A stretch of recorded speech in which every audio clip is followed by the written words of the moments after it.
2 Rad rocket launchers were destroyed. The invaders were killed. They were lying here. I closed it and wrote "Do not erase." It was on Monday. And on Thursday, the war started. Let it stay that way.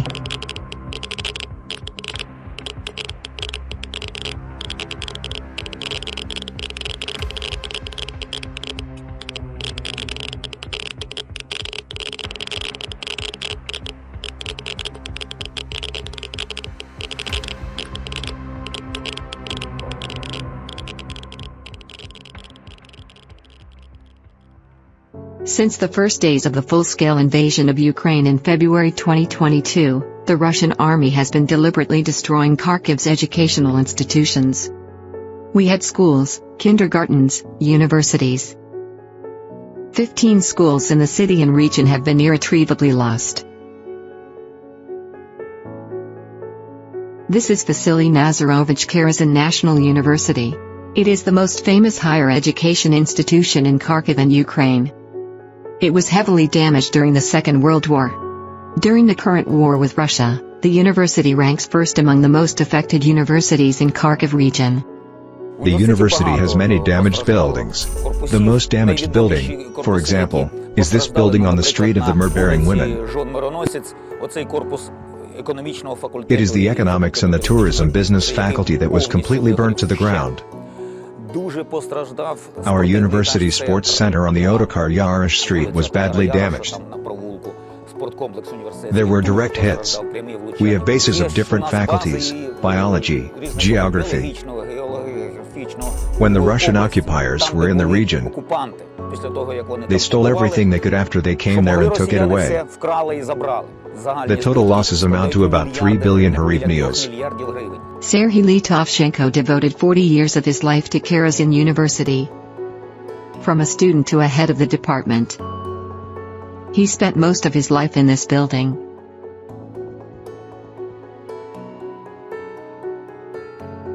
This building is famous for me. It is my life. The Faculty of Physics and Technology is a well-known Kharkiv and World Scientific School. First of all, they are Scientific School of Nuclear Physics. Also they are Scientific Schools of Plasma Physics, Physical and Radiation Materials Science, too. According to Ihor Sereda, Mr. Serhiy's colleague, the Faculty of Physics and Technology has been training world-class specialists for many years. Students of our faculty are in demand in almost all institutions of the world. Their diplomas are in high demand abroad.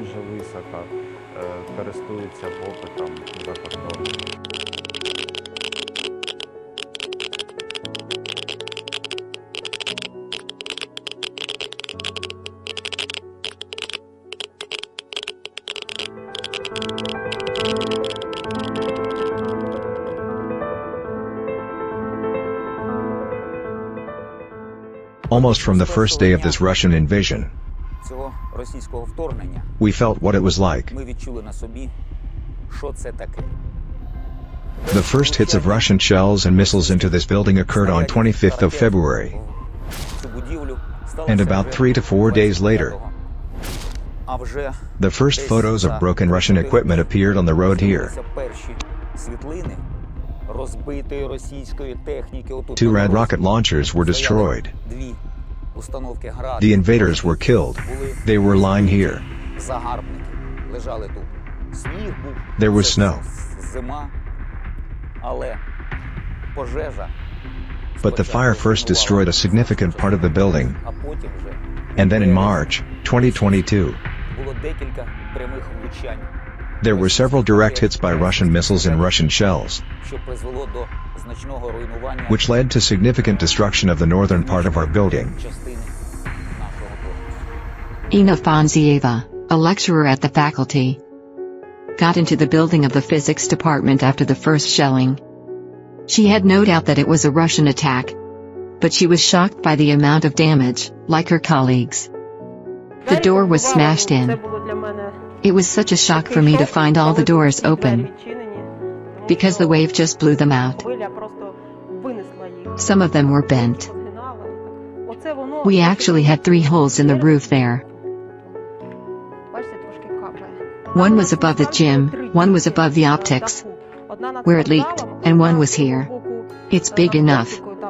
There was a parabolic antenna lying next to it, and we carefully put it there, and it covered the hole perfectly. I personally feel very hurt because the first floor is the department I had, where I have been working all my life. And here are the broken windows that we used to make. The equipment that is smashed to pieces and lost in the laboratories. This is Russian aggression. This is an educational institution, a world-famous faculty. So this is very painful for us. On February 25, 2022, a Russian tank shot at one of the most modern laboratories of the faculty at close range. This is an empty room where no one was there. The military machine arrived. It fired a missile and hit the window. A fire started. No one could put it out because the fighting had been going on for several days. Everything there was burnt out. It's all gone. The whole lab with very expensive equipment, with everything. It was an exemplary laboratory, a new modern one. For many years, a group of scientists led by Professor Valeria Trusova has been equipping the laboratory with modern spectrometers, computers, and analyzers through grants. The goal of their work is to save human life through the development of nuclear medicine. This is a promising area in the fight against human cancer. One of the main research areas of this group is the study of the protein structure of living things. And they study the impact of various factors on protein behavior.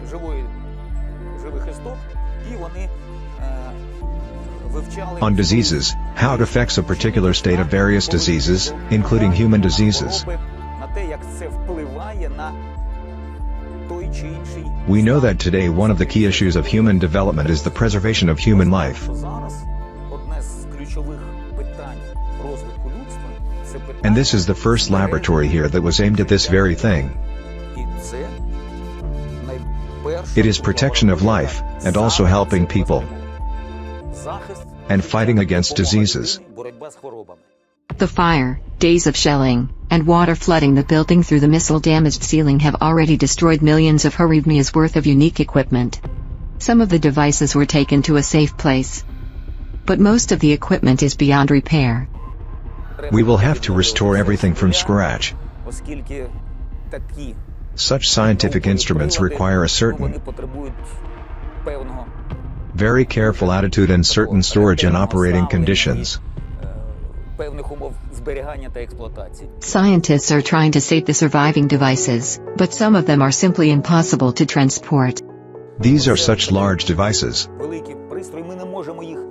We cannot evacuate them from here. Will we be able to get a vacuum there after all this stuff has been there? It's all rusted inside. Yaroslav Herchko is a graduate of the faculty. He realizes with sadness that everything that was still working, developing, creating and teaching on February 23, 2022 froze in an instant.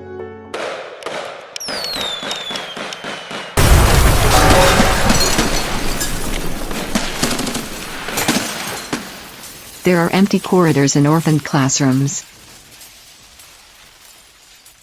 Perhaps most of the students' lives were spent in this classroom. It's very painful to see it all. And it's even more painful to realize that the next generations could have studied physics and mathematics here.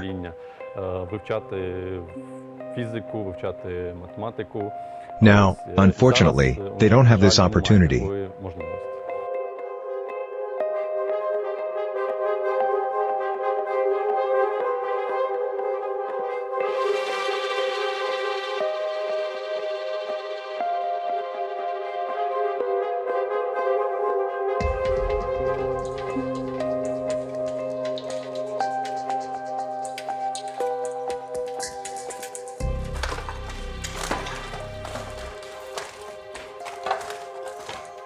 Here is room 313.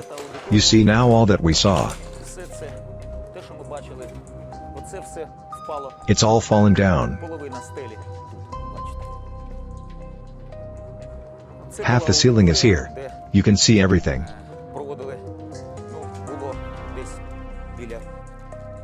This was the classroom where more than 100 students were seated. Everything fell down when it exploded. The admission campaign of 2022 was when it was already happening and only 8 people entered our first year. But I understand who will go to study, knowing what happened to the classroom. What parents will send their children to study? It's understandable. Mr. Serhiy sees no conscious, objective, compelling reasons for Russia's military aggression.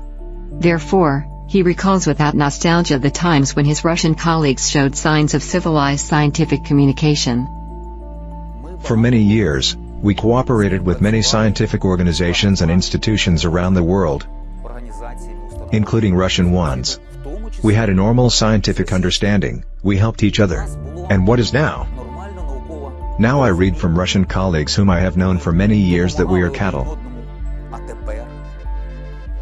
Who are they?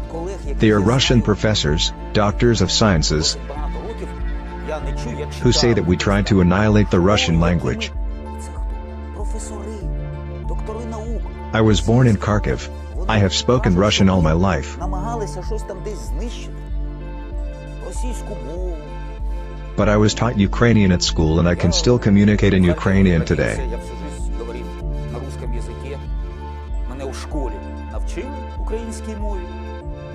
I think it's my advantage that I know 2 languages. According to Kharkiv scientists, Russia's current policy excludes it from further scientific life in the civilized world.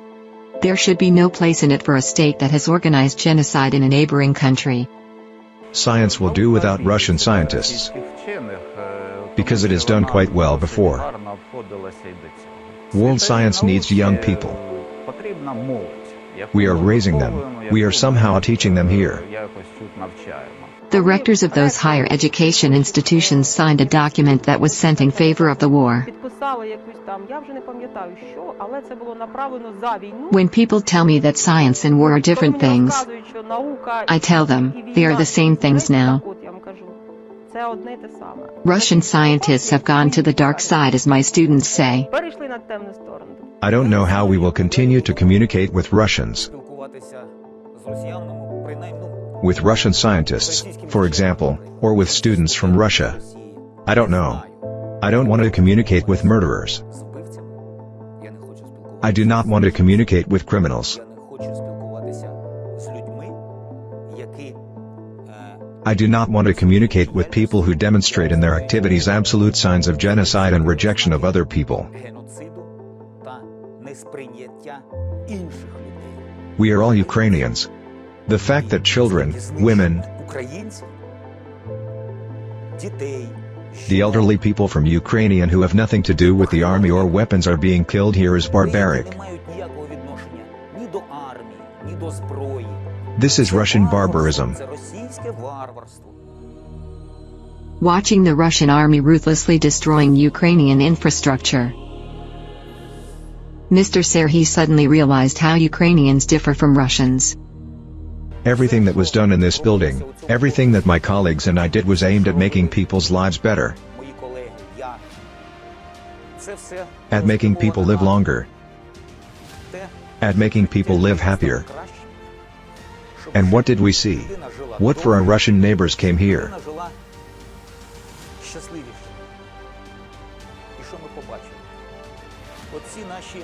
Everything they are doing now is to end life, to kill people, to make life no better. And this is the fundamental difference in attitude between us, Ukrainians, and our Russian neighbors.